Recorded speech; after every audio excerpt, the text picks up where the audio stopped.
his mother, Rovon Wells, and his father, Rodney Wells, who will give very brief statements this morning in the aftermath of the arraignment of the 5 officers that have been indicted for the murder of Tyre Nichols. Also, it's important to note that this was very emotional, and there were a lot of things that were not said in the courtroom today in the proceeding, but it was a very informative day as we move closer to justice. And our legal team and the family of Tyre Nichols wish to express gratitude to District Attorney Steve Mulroy, Paul Hagerman, and the entire District Attorney's team who is charged with prosecuting this matter on behalf of Tyre Nichols, as they do with every citizen in this jurisdiction. We are again relieved that they have given information to try to dispel some of these rumors and innuendo that we keep being bombarded about, that somehow this was something personal. No, we are aware that there were photographs that were taken and none of them were sent to all of these rumors that are out there in the social media world. The family is dealing with enough grieving the death of Tyre and their brave fight for justice than to have to deal with all these salacious rumors. I know in George Floyd they had to deal with them talking about Chauvin knew somebody who George Floyd knew, and that was the reason he kept his knee on his neck. And then in Botham Jean's case, who was killed in the apartment by the white policewoman, they alleged that they were having some kind of affair, which all were bogus and untrue. And just like with Tyre Nichols, all these rumors that are circulating are bogus and untrue, because we have the text messages. The prosecutors have been able to verify exactly who those pictures were sent to. And so what we want to remain laser focused on is getting justice for Tyre Nichols and being able to define the legacy of Tyre Nichols. And the people who are most appropriate to do that is his mother and their family. So you're going to hear from Rodney Wells, and then we're going to introduce Miss Rovon Wells to talk about how they felt and why they had to be here today for this arraignment of the former Memphis police officers who are charged with murdering Tyre Nichols. And I think it's important to note that even though we want everybody to get due process, we are champions for equal justice and due process. But as Police Chief Davis said, Judge Doyce, it's important that we take swift action. It's important that we move swiftly towards justice. So we don't want there to be any unnecessary delays in prosecuting this case with respect to everybody having their day in court. Those officers get to have their day in court, but my guy, Rovon Wells and Rodney Wells, get to have their day in court, and we don't want this to be forever. We got video. When people in our community do something on video, it don't take a long time to prosecute them, right, Attorney Turner? That's right. It don't take a long time. And so first you will hear from Mr. Rodney Wells, the father of Tyre Nichols. Hi, everybody. My name is Rodney Wells. I had to be here today to make sure that justice gets done for our son. This is a glorious day. This is the beginning of the process. So the statement's going to be very short, and I'm just glad to be here. Our family's glad to be here, and I appreciate everybody coming out. Thank you, Mr. Wells. And now you will hear from Tyre's mother, Miss Rovon Wells. Good afternoon, everyone. Thank you for being here. As my husband stated, this is the beginning of the process. We're going to be here at every court date so that they can know that we're here. They need to, I don't know, I feel, it's funny because I feel very numb right now. I feel very numb, and I'm waiting for this nightmare basically that I'm going through right now. I'm waiting for somebody to wake me up, right? I'm really waiting for somebody to wake me up. But I also know that's not going to happen, okay? I know my son is gone. I know I'll never see him again. But we have to start this process of justice right now. And I want each and every one of those police officers to be able to look me in the face. They haven't done that yet. They couldn't even do that today. They didn't even have the courage to look at me in my face after what they did to my son. So they're gonna see me at every court date, everyone. Exactly. And until we get justice for my son. Amen. Hello. And so, yes. And note the choice of words that Rovon used. As she told Judge Dorsey and us, they didn't have the courage to look me in my face.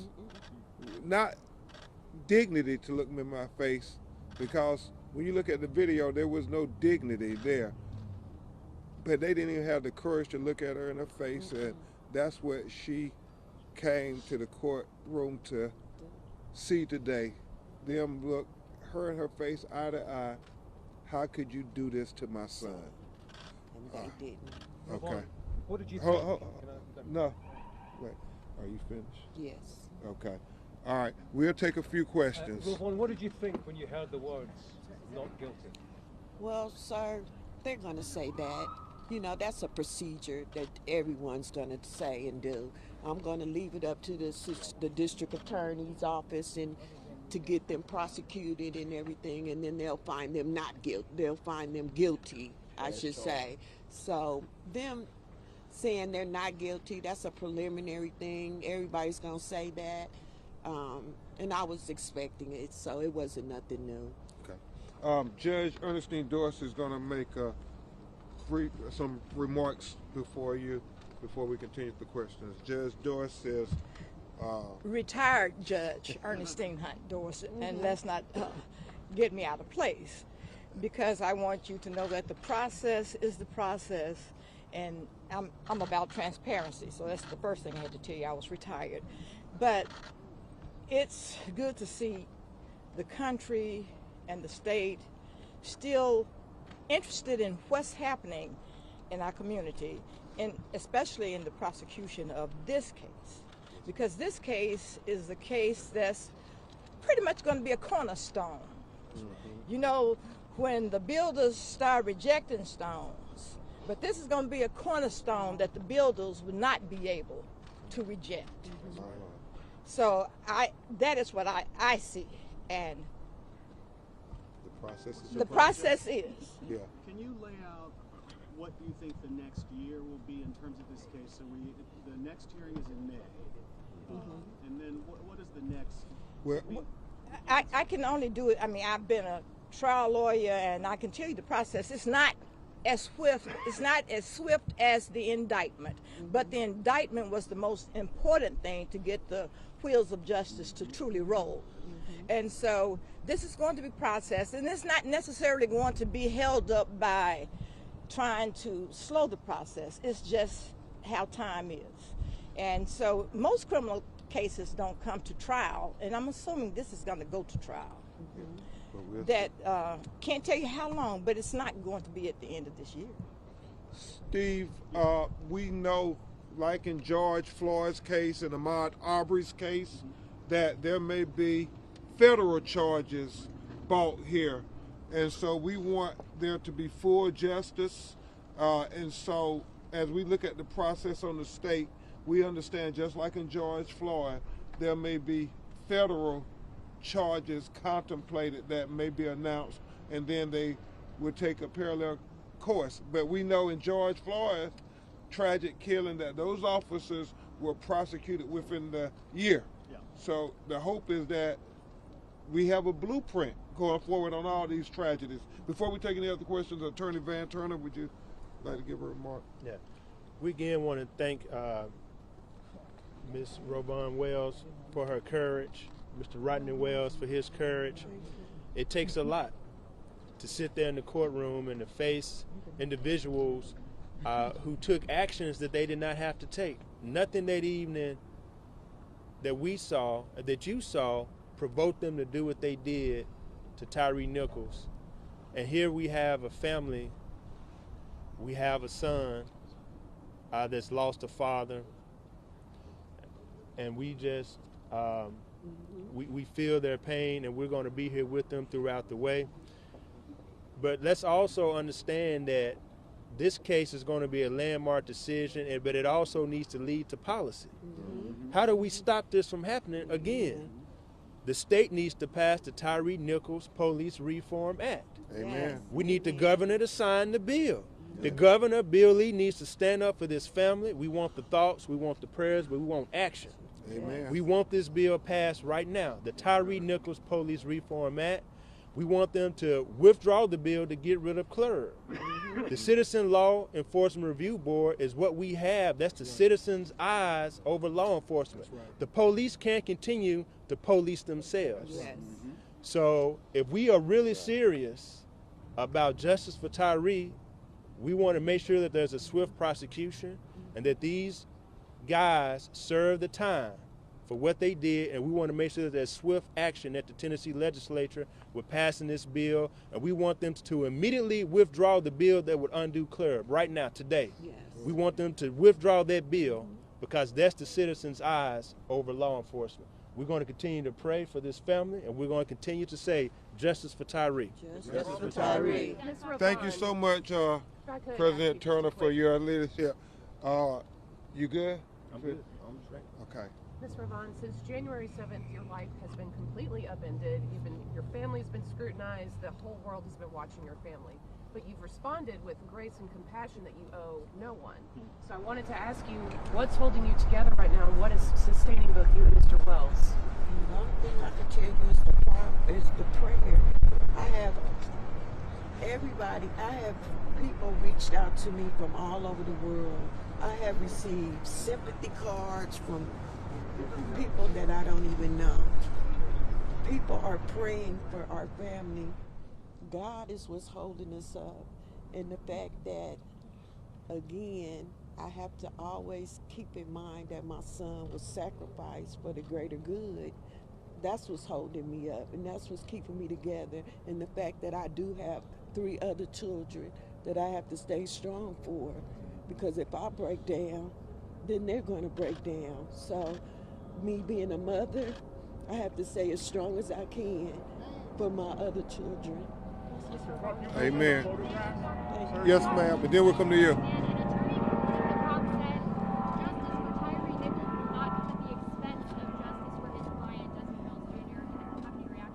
Certainly, the video speaks for itself. Mr. Trump, you mentioned the photographs that were taken from the scene. Police Chief Davis has said they've been shared with other people. You said the prosecution talked to you about those photographs. Do you know who those photographs were shared with? Apparently, this isn't the first time that particular officer has done this, but we just want to dispel the rumors that the family were being bombarded with, and they didn't want to have to deal with that additional trauma and drama So we want to clear that up once and for all. You know who they were We do not, but they know. Yeah. Can you elaborate on the findings of your internal or independent autopsy results, specifically related to any substances being in Tyre's body that those officers alluded to on that video? No, we don't have the toxicology yet, but we feel confident that Tyre was not under any kind of intoxication or anything like that. You know, Miss Ravon and Rodney, they know Tyre and what kind of person he was. Who Tyre was what you saw in that video. While everybody else was escalating it, using excessive force, Tyre was de-escalating, trying to do everything in his power to remain calm.